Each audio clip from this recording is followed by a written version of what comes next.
Waouh, ça fait trop longtemps que je vous ai pas vu les gars, ça me fait trop plaisir de vous revoir. Même si en vérité je vous vois pas vous, je vois un Canon 700D, si jamais vous vous posiez la question, comme ça j'y réponds en même temps.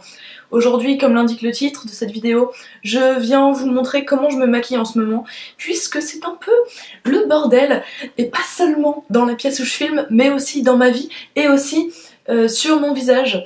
Alors je suis un peu améliorée par le spot, mais croyez-moi sur parole, en ce moment j'ai des problèmes d'acné assez monstrueux, des problèmes d'eczéma, bref, c'est le bordel. Donc je vais vous montrer comment je me fais un maquillage rapide, efficace, pour cacher la misère et pour avoir une bonne mine sans trop en faire. Le but de ce maquillage étant de cacher la misère, je commence par utiliser un fond de teint qui va bien cacher la misère, qui est celui-ci. C'est un nouveau, enfin c'est pas un nouveau en fait, mais c'est pour moi un nouveau.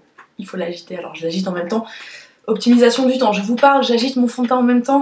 Bref, c'est un fond de teint de chez Lancôme qui s'appelle Teint Idol Ultra 24 heures et qui tient super bien et qui a une vachement bonne couvrance. C'est un fond de teint qui, pour la couvrance qu'il a un fini que je trouve quand même assez joli. Un fini semi-mat qui reste quand même relativement lumineux, pas trop plâtrant. Plâtreux, je ne sais pas. Je l'applique directement au doigt. Donc en fait j'unifie les endroits où j'ai besoin d'unification, là où j'ai beaucoup de rougeur et trucs comme ça, et puis j'en mets moins là où ma peau est un peu plus sympa. Enfin j'ai des zones de mon visage qui sont correctes, genre là ça va. Sur mon front, en plus on ne voit pas avec mes cheveux, donc je ne mets rien, je viendrai juste cacher après au correcteur ce petit bouton que j'ai là. Bref, ce fond de teint je trouve est vachement bien parce que il a beau être haute couvrance, il est quand même assez confortable quand on a la peau qui tiraille un petit peu, ce qui est mon cas. Et puis en plus il tient super bien, donc si vous cherchez ce genre de fond de teint, je vous conseille vraiment celui-ci. Je vais ensuite passer aux corrections parce que ça s'impose, et vu que j'ai de l'acné en ce moment, je ne fais pas la bêtise de mettre mon correcteur directement dessus, mais je mets un pâté comme ça de correcteur sur mon doigt, anti-cerne éclat de chez NARS, toujours le même, hein. On ne change pas une équipe qui gagne. Et puis je prends mon pinceau 213 de Kiko, que je trempe dedans et que je viens placer aux endroits critiques. Et donc pour l'instant au début je tapote mais j'estompe pas vraiment parce que je vais le laisser reposer en fait. Je fais toujours ça avec mon correcteur, je pose et puis je laisse un petit peu reposer, s'accrocher à la peau et après seulement je viens l'estomper. Pendant que c'est en train de poser, je vais camoufler mes cernes horribles avec un peu d'Erase Paste sur ce pinceau plat de chez EcoTools. Donc je mets une petite quantité de ce truc parce que si on en met trop après c'est gras, ça tient pas, ça file, c'est monstrueux. Mais si on en met pas beaucoup, la couleur un peu saumon va contrecarrer le bleu des cernes. Et ça sert en fait de correcteur en dessous de l'anti-cerne. Donc j'en mets là où je suis vraiment sombre, creusée. Donc ça dépend de la forme de vos yeux bien sûr. Moi en général quand j'ai des cernes elles sont vraiment bas comme ça. Et par-dessus, je mets un petit coup d'anti-cerne éclat de NARS. Pou, pou, pou, pou, pou. Comme ça, j'ai la couvrance, la meilleure couvrance possible, tout en ayant un fini plutôt naturel. Parce que quand je mets que de l'anti-cerne de NARS, typiquement au jour le jour, je peux m'en sortir comme ça. Mais quand j'ai vraiment des grosses cernes, je préfère mettre un petit peu de correcteur en dessous, bien estomper une petite quantité, juste pour contrecarrer la couleur. Ça m'évite de mettre ensuite plein d'anti-cernes en me disant mais on voit encore mes cernes. Et du coup avoir une matière trop kiki en dessous des yeux. Donc voilà, et ensuite j'estompe tout ce bordel. Donc là j'ai caché la misère, même si avec mes monstres buboniques que j'ai sur le menton et sur les joues, je ne peux pas vraiment cacher complètement le truc, hein, mais j'ai fait de mon mieux. Je pense que là avec le spot, vous serez peut-être même en train de vous dire mais on voit rien du tout. Dans la vraie vie je vous jure qu'on voit un petit peu les gars. Et puis un petit coup de touche éclat parce que y a des moments où il faut un peu de touche éclat quoi.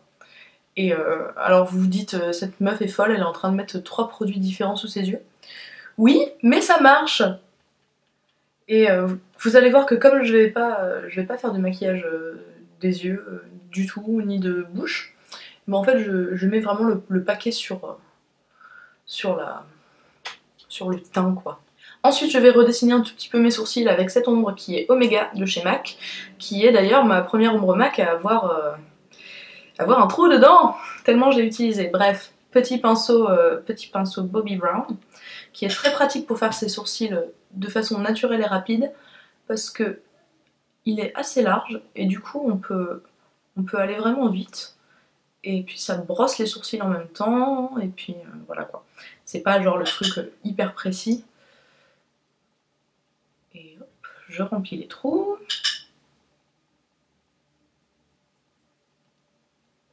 Hop, je deviens pas folle du sourcil. Je me fais un truc tout simple. Et ensuite, hérésie dans le monde de la youtubeosphère beauté, je ne vais même pas me maquiller les yeux. Je vais juste me recourber les cils avec mon recourbe-cils Chou et moi. Ah, ça fait peur ce moment de la vidéo. Et vous voyez que je tire comme ça vers le haut en même temps que je recourbe, ce qui fait que ça fait une belle courbe comme ça. Ça permet d'aller très vite. Et maintenant que j'ai l'air un poil moins fatiguée, je vais faire mes taches de rousseur, car je fais tout le temps des taches de rousseur, je ne m'arrête plus. Avant j'en faisais juste en été, maintenant non. Non, j'en fais tout le temps. Et j'adore, c'est trop mignon. Et en plus, quand on a plein de boutons comme ça, mine de rien, quand on fait des taches de rousseur, et ben, comme le teint n'est pas tout à fait uniforme, ça attire l'attention sur des imperfections qui sont les taches, qui sont en haut, qui sont un peu étudiées, quoi, qui sont jolies. Et du coup, on fait moins attention aux imperfections qui sont à d'autres endroits. J'ai retrouvé mon petit truc que j'utilisais pour faire mes taches de rousseur, qui est le feutre à sourcils de chez Rouge Baiser, qui en fait n'est pas commercialisé dans tous les stands Rouge Baiser qu'il y a chez Monoprix. Genre dans mon Monoprix, tu le trouves pas, tu peux pas le trouver. Mais dans un autre Monoprix, c'était à Saint-Michel, je crois, je l'ai trouvé. Donc je l'ai racheté, bien entendu. Et je suis partie pour me faire mes taches de rousseur. Et quand je vous disais que le maquillage était simplissime, j'ai bientôt fini, j'ai plus qu'une seule étape, qui est de mettre un petit coup de blush. Ça c'est un blush de chez Elle, que j'ai présenté dans ma dernière vidéo de favoris, que j'aime beaucoup, qui est un rose un peu froid, très mignon, très joli, très hivernal en fait, je trouve. Et donc j'en fous un petit coup sur mes pommettes pour donner bonne mine, avec ce pinceau EcoTools qui est trop doux. Je vous dirais bien que je rajoute du baume à lèvres, mais j'en ai déjà. Donc voilà, et voici mon maquillage de personne pressée qui a une sale gueule en dessous, mais une meilleure gueule au-dessus. Voilà, cette vidéo est terminée, j'espère qu'elle vous a plu. Ça fait longtemps que j'en avais pas fait des vidéos, et je suis d'ailleurs désolée de vous avoir laissé aussi longtemps sans ma présence merveilleuse et réconfortante. Mais ne vous en faites pas, je vais maintenant revenir avec des vidéos régulières comme c'était avant, parce que c'était mieux avant, comme disent les vieux. D'ailleurs j'en profite pour vous dire que si jamais vous avez des idées de vidéos, des choses que vous auriez envie de me voir faire, n'hésitez pas à les laisser en commentaire.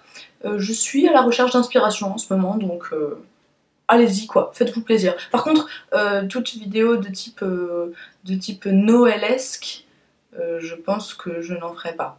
Voilà. Mais sinon, n'hésitez pas. Sur ce, je vous souhaite une très bonne journée, une très bonne soirée, et je vous dis à très bientôt. Salut!